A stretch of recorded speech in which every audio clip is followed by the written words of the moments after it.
This is the M904G, aka the Honey Badger, aka the Chimera. Bruh. Todd just really needs to use the actual names of the guns. You won't believe who made this thing. Freaking Double Eagle. Yeah, the company that's been making Springers for years somehow dropped this thing. And they managed to do two things with this replica. Make an extremely high quality airsoft gun and make it one of the most affordable airsoft guns on the market. I'll talk more about the price of this replica at the end of the video, but as I go in depth on the features of this thing, just formulate a guess as to how much this thing costs. I guarantee you, you're gonna be blown away by the actual price. By the way, full disclosure, I'm not sponsored by Double Eagle, Taiwan Gun, or anybody else. I paid for this thing with my own money, and I'm talking about it because I just really like the thing. So with that all being said, let's actually talk about this thing. So this version right here is the Model G. There's many different versions with like longer barrels or different stocks. I would consider this like the default version. This version is made out of a nylon fiber plastic, which puts it on the higher end of quality. It's very sturdy, it doesn't creak or anything. And with it being made of that plastic, it actually just keeps it light, which is nice. Up top, we have a muzzle brake with some sort of threading on it. I'm not sure exactly what fits on there, but I know that underneath there are 14mm threads for your average tracer unit or whatever you want to mount on this thing. Up top, you have some flip-up iron sights, which are actually really nice because they're taller, so you can actually use them while you're wearing a mask. Moving over, we have a charging handle, which actually looks really nice, and pulling it back reveals the rotary hop up.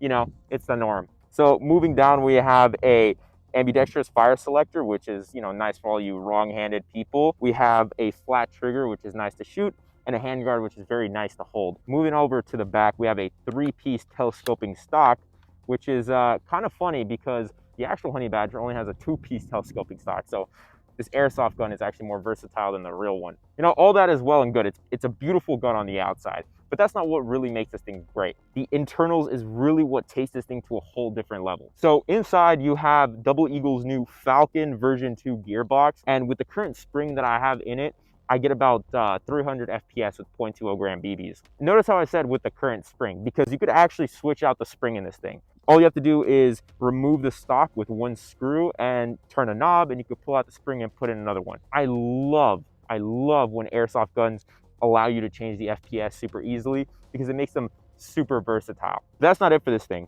It has a MOSFET and a programmable trigger, and honestly, I haven't messed with the programmable trigger enough, but it's just such a cool feature to have. How does a company go from making springers to AGs with programmable triggers? I took this thing out to my local field and I played a couple games with it, and it went pretty well. If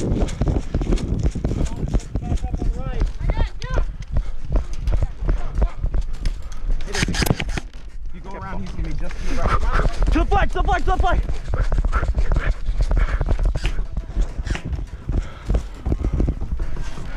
Hey!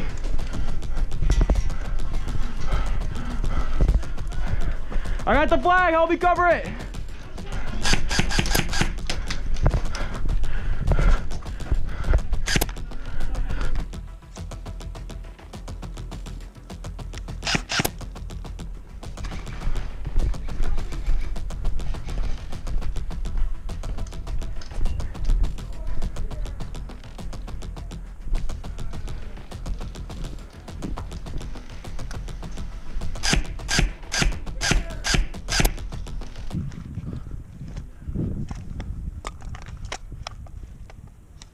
Oh, I fucked it up.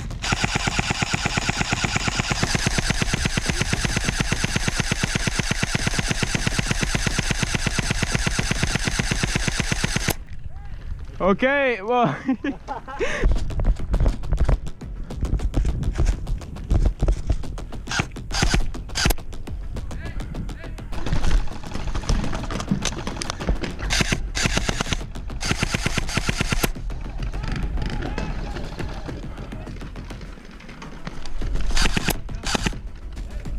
Some downsides I noticed with this thing, the magazines, it's extremely picky with them. Some magazines, like these ones, they don't fit at all.